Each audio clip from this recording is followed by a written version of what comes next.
Hello, I'm Charles from Charles in Photography. In today's video tutorial, I'm going to show you how to edit a set of images that we photographed at Scarborough Harbour last week. You can see this is the panorama that we're going to finish up with. Today's video is actually part 3 of a 3-part series that I made in photographing and the gear that we needed to photograph panoramas. The first video we actually dealt with the gear that we needed, like a panoramic rotator, the proper panorama rig to photograph panoramas. In the second video we actually discussed parallax error, what it was, how to find the nodal point so that we can minimize parallax error in our panoramas, and then we went to Scarborough Harbour where we photographed a series of images to create a panoramic image. So today's video is actually going to be on editing these images into a panoramic image. Let's get stuck into it and I'll show you how it's done. So this is the set of images that we're going to be editing today. There is also a second set here which was taken only about 5 minutes after the first set, and if we look carefully we can actually see that there are 2 rows of images here. And this set I can only join up in PTGui. Once we've done the first set, I'll quickly come back and I'll show you how good PTGui is to actually stitch multiple rows of images into a panoramic image. But first we'll stick on to these images here. So I've just imported these into Adobe Lightroom. So we go into Develop module, and what I like doing before I go to Develop module is actually to choose an image that is averaged to all the others. Now if we look at the first image up here, there's a lot of blue sky. This one here that I'm circling, there's a lot of cloud but still a little bit of blue sky. So we're actually going to use this image to actually do all our editing, and then I'll show you how to actually move those settings over to all the rest of the images. So we highlight this image, we go into the Develop module. Now the first thing I do, because I have a preset for my lens, which is the Tachyna 11-20, I click on the preset for the lens. Now all this does is just gets rid of any of the distortion or that this lens is known for. Now I can actually start to edit the image. The first thing I do is I choose my color profile up the top here on the top right hand corner. Now we can choose Adobe Color, Adobe Landscape, or Camera Landscape and Camera Portrait. I actually like using Adobe Landscape. We can also use Adobe Vivid, but it just gives you too much saturation. So I really like using Adobe Landscape. Next we look at our histogram here to see if we need to increase the exposure of our image. And we can see that we're very close to the edge here, so we can just slightly raise our exposure just that little bit. But we want to be careful that we don't want to brighten up too much and lose all that detail in these clouds over here. Now we get on to the highlights, shadows, whites and blacks, and we start with the whites. Now on a PC we just hold the Alt key down, and as soon as we grab the slider here we can see that we have a white screen. If I go towards the left we can see all this color here. We actually want a plain white. We don't want any color in here. Now we can do the same to our whites. Now we're actually after pure black like it is now. Now if we go across to the right here we can start seeing a few pieces of white. So we just bring it back until there's nothing. Now we'll leave the shadows alone for the time being, and in the highlights I prefer to do this by visualizing the image. And because we've got quite a few clouds here, I'll actually bring the highlights down, and when we bring it down, can you see that we're actually defining the clouds a bit more? That looks much better. Now I can raise, although there's not much shadows, I can just raise the shadows just that little bit, so where these boats are here, so the rock wall doesn't look too dark. Now clarity, because of my preset, is already set at 14, so we can probably increase the clarity just that little bit. For the dehaze, we again hold the Alt key and grab on the slider and slightly move it to the right until we just start seeing. Now can you see, like, we can actually see there's colors on our screen now. We don't want to see any colors there because that just means that we're applying too much dehaze. Okay, that looks very good. We can add a little bit of texture and we can see the vibrance and the saturation. Vibrance is set at 10, saturation is set at 17. Now we can see that the sky here is actually very blue. This is in part, although it was a very blue sky day, the more we add dehaze, the more that blue will be emphasized. To show you, like, it's at 10 at the moment. If I increase to 31, can you see how the blue really intensified?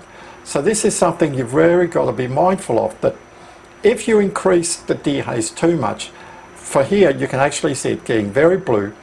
I can actually come out down here to my hue and saturation, grab this little toggle switch here, and I can bring it over into the dark blue area here, and once I press the left mouse button down, I can actually use the slider and bring it down a bit, and this will actually reduce the intensity of the blue. If I want to make the blue brighter, then I come up to the luminance and I do the same thing, but this time I actually slide it upwards to actually make it lighter. Now we come down here into the detail. This is where we can actually sharpen an image, and it's called selective sharpening. At the moment, if I hold the Alt key down with the mask and slide the mask all the way to 0, you can see that any sharpening that I add here will be over the whole image because we can see a pure white image. Now watch what happens the more I slide the masking slider to the right. Everything that is black is not being applied any sharpening at all. This is a very good way to selectively sharpen certain areas of our image. So I'm really happy with this. There's no need to add noise reduction because we're shooting at ISO 100. So I don't have too much detail in the clouds here, and it's a little bit bright. So what I'm going to do is I'll just reduce the exposure just that little bit. Now when we're editing a series of images like this, some tools we should not use, like the ND grad filter, the radial filter, even the brush tool I'm very careful of using. That is because you're going to be merging these images together. These tools are better added once you've actually blended these images into a panoramic image. Then if we have to brighten the foreground or darken the sky or add more texture just to the sky, we can actually do all this once the image is blended. So now that we have edited the image, we come down to the thumbnail here, we right click on it, we go to the develop settings and we click copy settings. Now we want to copy all the settings that we've used. So if we had cropped the image, we'd also want to tick that, but I didn't touch the cropping of the image, so I will leave it alone. I click on copy, grab the first image, hold the shift key and grab the last image. It doesn't matter that we actually highlighted our image that's already been edited. Now we right click on anywhere down here in the thumbnails, come to the develop settings, and now we click paste settings. And if I go to the library module now, you'll actually see that all the images have been edited. For the one image that we edited, all those settings have now been applied to the rest of the images. So now we will blend these images in Adobe Lightroom Classic. So we highlight all the images, right click on them, and we click on Photo Merge, Panorama. So we're working inside of Lightroom Classic at the moment. And now it's actually building a preview of what our panorama is going to look like. So this is what it's showing that it's created.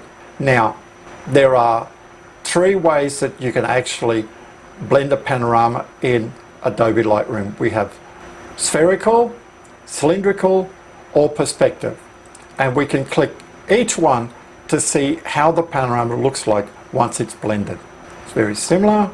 perspective, it will say it cannot blend. So we go to cylindrical.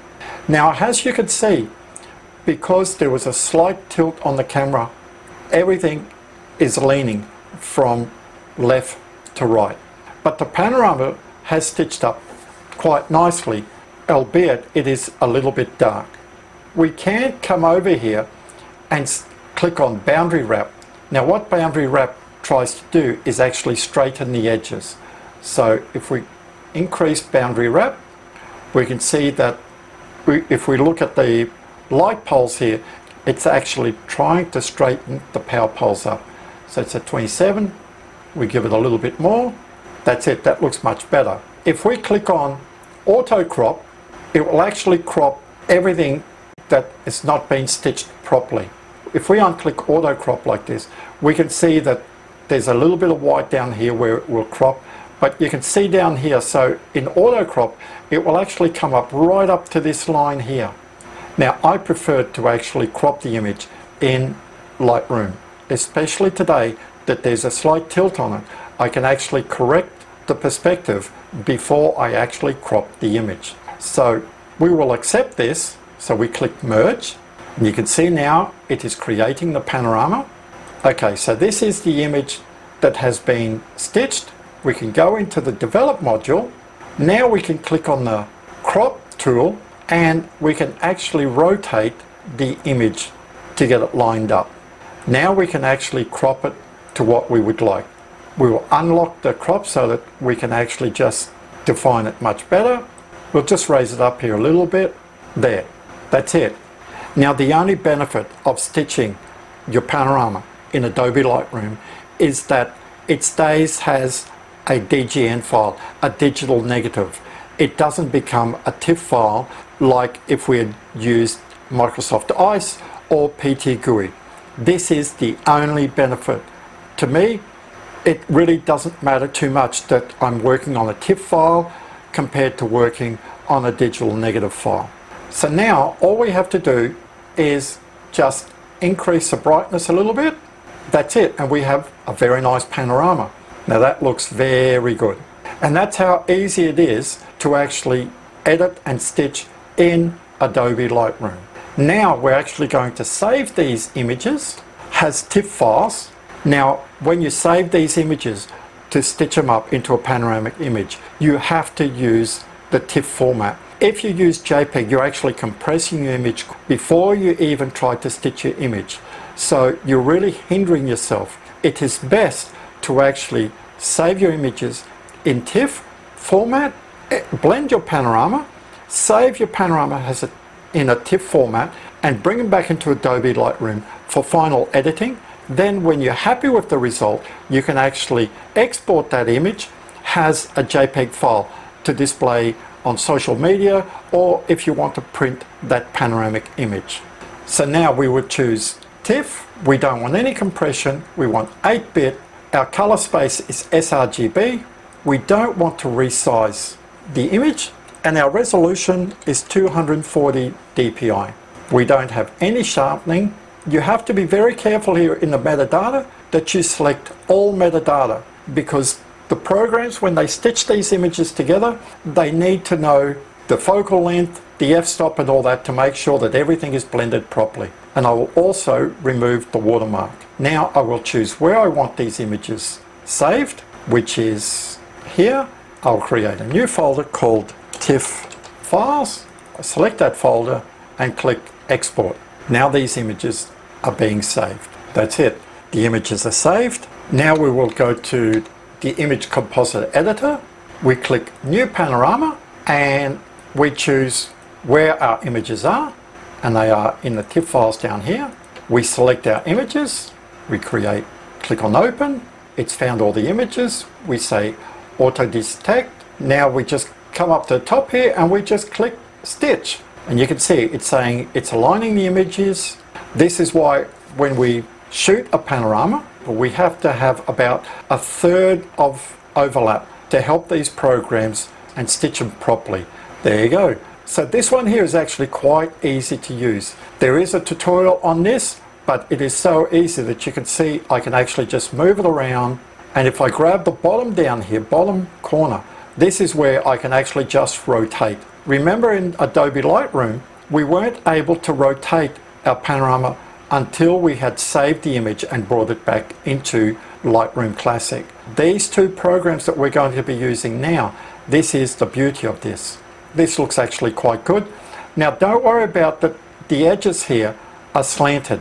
This is quite common when we're shooting a panorama that we've got slanted edges. So we're happy with this. Now if bring it up, bring it down, you can see how we can actually control the distortion. If we had shot our panorama handheld and the horizon was curved, we could actually just come up to the center here, and if we bring it down, we could actually bring the curve down if it was curved up, or if it was curved downwards, we could actually just raise it up to give us a straight horizon. So we're happy with this. Now the next one is we click crop, and it's showing us how much we want to crop.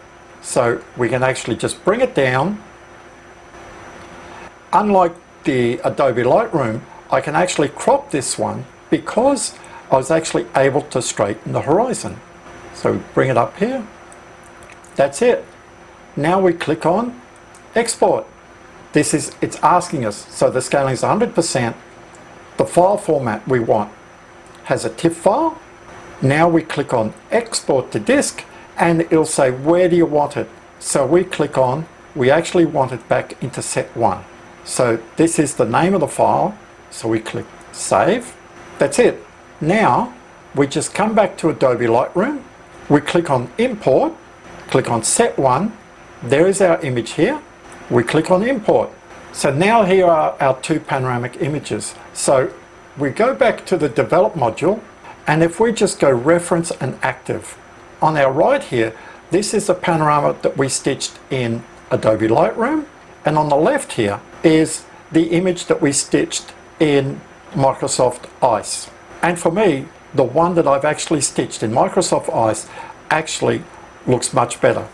So you can see how easy it is to use the Microsoft I.C.E. program. Now this is a free program, and in the video description below I will actually put a link to where you can actually download this program from.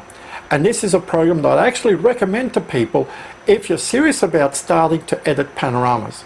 It is so easy to learn, and the bonus is that it's totally free. The program that I use, PTGui, is actually around 200 to 250 Australian dollars to buy. But for the amount of panoramas that I do, and some of these panoramas are very complex in nature, I actually prefer to use PTGui as my panoramic editor. So now we'll actually show you how to edit and merge images in PTGui. So we go to PTGui, we click on load images, we want our TIFF files, we highlight all our TIFF files, we click open, so all our images is here. Now you can see down here camera lens parameters. It's saying we can click on automatic, which means use EXIF data from the camera if available. This is why when we save our TIFF files, we want to make sure that all the EXIF data is actually saved, especially for this reason. Now it's showing here that we're using a normal lens because I actually used my ultra-wide lens at 20mm. If I had used my lens at 11mm, it would actually tell me that it was a fisheye lens. Now another beauty of this program is I shot this panorama from left to right, but if I had shot it from right to left, this right side image here would actually be on the left. If I wanted to stitch it properly, I could actually come up here to images and click on reverse order. So you can see here now that our right image is on the left. So if I shot from right to left, this is what it would look like. So I would have to just come up to images, click on reverse order to show that when the image is stitched together, this is how it will be stitched. So now I click on align images, and it will align the 11 images together, and it opens up another dialog box. Now we can see we've got a slight tilt again. So now all I do anywhere in the image here, I right click on it, and now we've got a little multi-pointer and all I do is just bring it up or down to get the horizon straight. I have a slight curve in the horizon, so I can come up here to the middle of the image, hold the left mouse button down a bit and just slide downwards a little bit, and we can see it's actually straightening out our horizon, and we can see that the light pole here now is just about vertical. If I want to see if everything was vertical, I could just bring in the crop line here to the edge, and look at that, it's just about dead straight. Bring it all the way to the other side here, straight. Look at the masts on the sailing boats, they're all straight. Pretty happy with that. So now I can actually crop my image. I can come in from the top, come in from the bottom. Now I'm happy with that. Come in from this side a little bit, bring the top down a little bit more. That's it. Close this dialog box, and once we close it, it actually remembers everything we've done here. So we close this box down. Now we come up here to create our panorama, and this is where we choose how we want to use it. In the layers we can say blend only, or we could say blend and layers. So if you're going to work in Photoshop, it means that 11 images are 11 layers. So if you wanted to move the alignment a little bit on one of the layers, you could. But I just prefer to use blended panorama. We will click on TIFF. The settings here are 8-bit, no pack bits, none. Click OK. And then we set optimum size, maximum. We don't want any loss of detail. We will choose where we want to save our panorama. We go Browse, and we want Set 1. Click Save, and we click on Create Panorama. You can see that Microsoft I.C.E and PTGui are very similar. There are many other panoramic programs out there that you can try, but I have found that if you're just in it at the start for fun, Microsoft I.C.E is a great program, but if you're serious in photographic panoramic images, especially nightscape images, then it is well worth the money of buying PTGui. Now we go back into Adobe Lightroom. Again, we click on Import. We click on Set 1. There's our image here. We click Import, click back on Set 1, and there's our 3 images. So this is the image that has just been created in PTGui. If I go into Develop module, I'll actually hide these 2 panels on the side here, and we click Reference and Active. We'll keep the Adobe Lightroom one on our right here, and we'll just change the 2. So the first one here will be the Microsoft I.C.E, and this one here is actually PTGui. You can see there's just a slight amount of difference. Now on our right is the Microsoft I.C.E version of our panorama, and on our left here is PTGui. You can see that the colors are very similar. I find that in PTGui it just renders the color slightly better, but for a free program, Microsoft I.C.E does a very good job. So although the colors vary slightly, there is a very slight tilt on the horizon here between the 2. You could easily edit the colors to your heart's content when you have re-imported your panoramic image in Adobe Lightroom Classic. The key to panoramic photography isn't really the editing. If you have actually shot your panorama properly, your images have got at least a 1/3 overlap and all that, and you've kept the horizon as straight as possible through your series of images that you've taken, when it comes to editing and merging these images together, you will not have too much trouble. Now I'll actually quickly show you in PTGui we can actually line up 2 rows of images to actually create a multi-row panorama. So all I'm going to do is just grab one of these images here, click on Develop, click on Copy Settings, click OK. Now I come to the Set 2 here, highlight all my images, click on Develop Settings and click Paste. Because these images were shot so close together, everything should be quite similar, and we can see that they're all very similar. Now the key here is, because we have 2 rows of images, you can actually shoot 3, 4, 5 rows of images. The key here when you're editing images is that all your images have to have exactly the same amount of editing. If your white balance differs from one row to the next, when you stitch it up, you will actually see that the color is wrong. So you've got to make sure that all your editing is exactly the same. So now we just go back to the library module, click on the first image, click on the last, we export the images, and now we'll just choose a different folder and we'll just call it TIFF2.